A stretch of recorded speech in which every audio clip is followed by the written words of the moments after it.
Hello everybody, the Lawn Gnome is here, and I want to dedicate this video to all of you who participated in last summer's ALS Ice Bucket Challenge. Yeah, Hollywood, you know I love you more than what I should. Yeah, Hollywood, well kiss me good. Yeah, Hollywood, you know I love you more than what. The Theory of Everything. That's the movie that we're talking about today.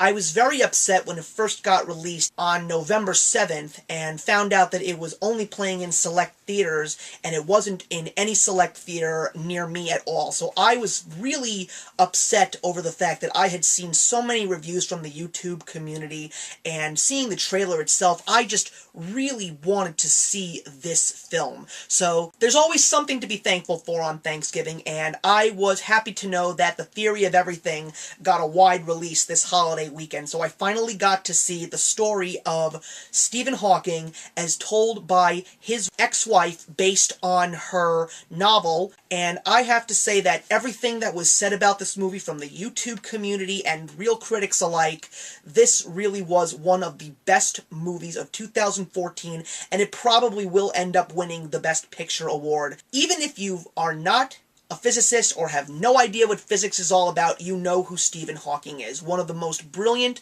minds alive today. Thank goodness. He is 72 years old, still thinking, still conceptualizing, and still striving to try and make this world a better place. And I was really happy to know that this was a very different story, because we all understand that ALS is a tough thing to go through, especially if you happen to be the person who has been diagnosed. But think about what it is like for all of those who care about the person who is suffering. Friends, family members, and others that have come in contact with a person, especially someone who was as good as Stephen Hawking. The characters that were portrayed by the actors, like Eddie Redmayne, he played a beautiful depiction of Stephen Hawking, and Felicity Jones, who played his ex-wife Jane, that was a beautiful performance by the both of them. And I also really appreciated the fact that David Thewlis, who all you Harry Potter fans out there know as Professor Lupin, was in this movie, and he did a great job as well. The story itself is a story about motivation, struggle, survival, perseverance, and of course love.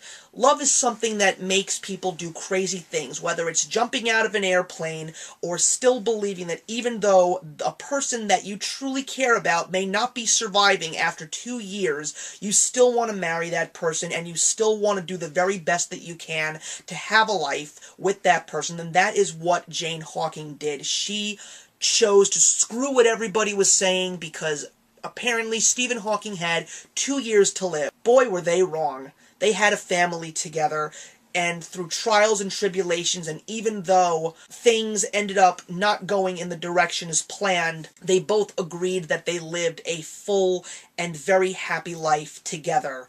And Stephen Hawking, while he was diagnosed with ALS, had 3 beautiful children, now has grandchildren, and published some of the most important pieces of physics literature, and he has won numerous awards, and he continues to inspire people, especially young scientists of this generation and beyond.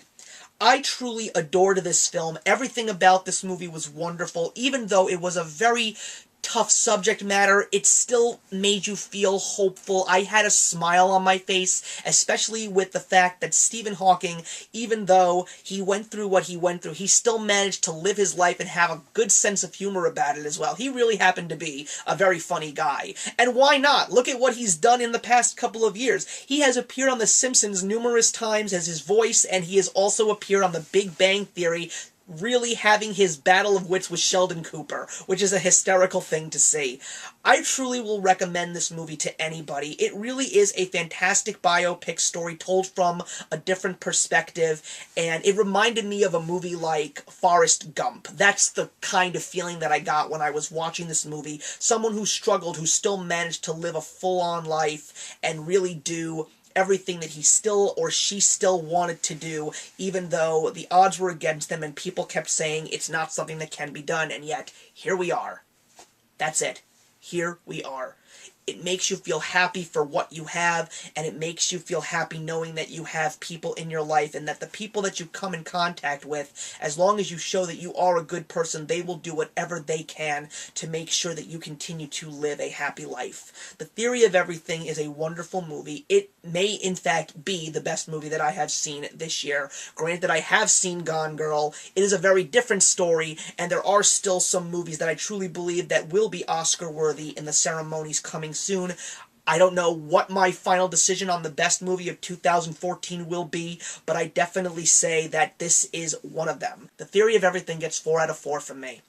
Thank you very much for watching, guys, and I am really glad to know that all of you who reviewed it before I did got a chance to see it. You guys really pushed me to go out and see this movie for myself, and even though I had wanted to, it just gave me more incentive, and I'm so happy that I did. Actions speak louder than words.